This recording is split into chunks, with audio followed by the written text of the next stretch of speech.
Mis amados en el Señor, Dios nos bendiga. Seguimos hablando acerca del tema que llevamos del juicio de Dios. Y hoy es la quinta parte. Jehová es el soberano, quien juzgará, pero Dios designó a Jesucristo para que juzgue en el juicio. En armonía con la palabra de Dios, en el libro de los Hechos, en el capítulo 17, versículo 31, dice: por cuanto ha establecido un día en el cual juzgará al mundo con justicia, por aquel varón a quien designó, dando fe a todos con haberle levantado de los muertos. ¿Quién estableció un día? Fue Dios, el Padre. ¿Y a través de quién juzgará? A través de Jesucristo, el cual Dios ha establecido para que sea el juez. Y en armonía con esto, en el libro profético de Isaías, capítulo 11, versículo 3, dice: y le hará entender diligente en el temor de Jehová. No juzgará según la vista de sus ojos, ni arguirá por lo que oigan sus oídos. Versículo 4.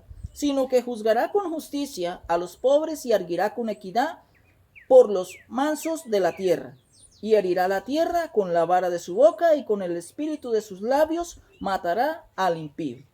Proféticamente, dice de que este medio escogido es Jesucristo, el cual juzgará con justicia, así como lo afirma el libro de los Hechos, capítulo 17, versículo 31, de que Dios lo hará por Jesucristo, el cual juzgará a la humanidad.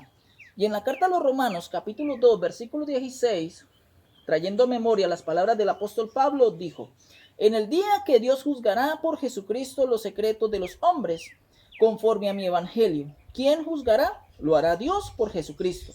Y Pablo dice: conforme a mi evangelio. ¿Cuál evangelio? El de las buenas nuevas y buenas noticias de salvación del reino de Dios. Del evangelio de Dios, del cual enseñó Pablo. Claramente está establecido por la palabra de Dios de que el juicio lo llevará a cabo Dios con sus leyes, pero Dios utilizará un medio. ¿Quién es? Jesucristo. Y por eso Pablo lo afirma en la carta a los Romanos capítulo 2 versículo 16, de que Dios juzgará por Jesucristo conforme a mi evangelio. Sabemos de que habrán dos resurrecciones. Los que se levanten en la primera resurrección serán justificados en un juicio de justificación, y los que se levanten en la segunda resurrección serán juzgados, la mayoría a juicio de condenación. Por eso en Juan, o en el Evangelio de Juan, capítulo 5, versículos 28 y 29, hablando de los que se levantarán en la segunda resurrección, dice de que unos saldrán a resurrección de vida y otros a resurrección de condenación. Y leemos desde el versículo 28 del capítulo 5 del Evangelio de Juan: y no os maravilléis de esto, porque vendrá hora cuando todos los que están en los sepulcros oirán su voz. Y el versículo 29 dice: y los que hicieron lo bueno saldrán a resurrección de vida, mas los que hicieron lo malo a resurrección de condenación, o la destrucción, para que me entienda. ¿Cuál destrucción? La destrucción eterna.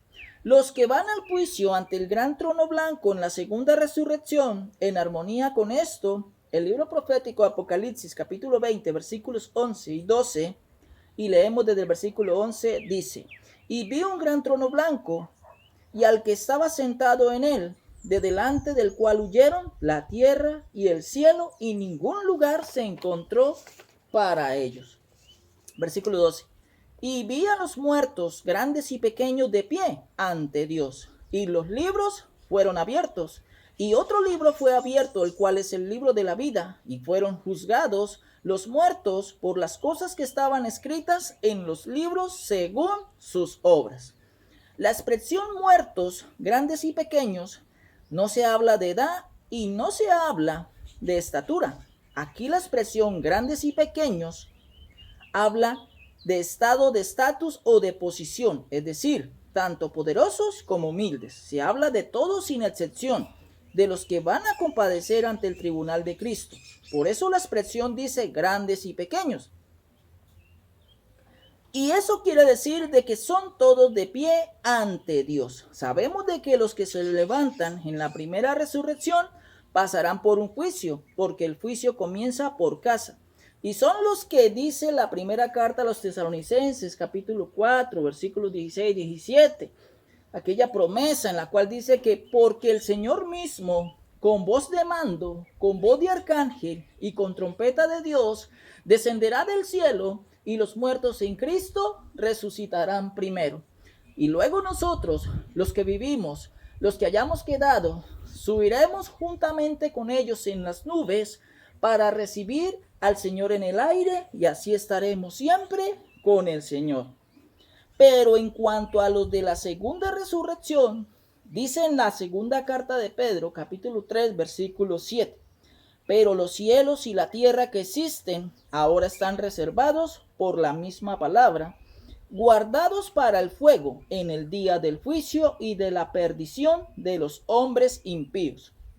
Aquí la palabra cielos y la tierra no se refiere literal, sino se está refiriendo a la gobernación actual. La gobernación de los hombres está reservada, o sea, un día del juicio tal como Pablo enseñó, de que Dios puso un límite a la gobernación de los hombres. En cuanto a la gobernación, ya lo vimos en Hechos capítulo 17, versículo 31.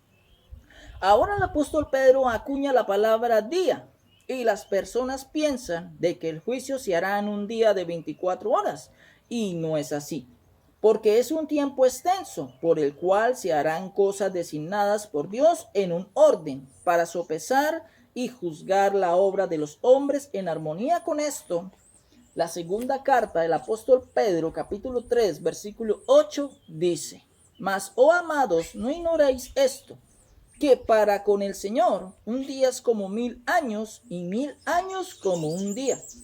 Aquí la palabra día puede referirse a un día de 24 horas o como 1000 años o un periodo extenso. El día del juicio, en este caso, será un periodo extenso. El día del juicio comienza con la entronización de Jesucristo, porque quiere decir eso de que comienza cuando Jesucristo reciba el señorío, reciba el reinado. Esto empieza cuando estén el heredero junto con los coherederos. Cuando Dios le dé la autoridad a su Hijo Jesucristo y le cede la gobernación temporal por 1000 años. Y es allí cuando comienza el día del juicio. Y allí Dios juzgará por Jesucristo. Antes de que Jesucristo no fuese rey, el juicio de Dios no empieza, porque es a través de Jesucristo cuando reciba la autoridad de parte de Dios. Y queda claro de que el día del juicio empieza cuando el Señor Jesucristo reciba de parte de Dios la autoridad y el señorío. Y en conformidad con esto, el Salmo 110, versículo 1 dice: Jehová dijo a mi Señor: siéntate a mi diestra hasta que ponga a tus enemigos por estrado de tus pies. Es lo que dice la promesa, porque el Salmo 2, versículo 8 dice: pídeme y te daré por herencia las naciones y como posesión tuya los confines de la tierra. Mis amados en el Señor, Dios nos bendiga.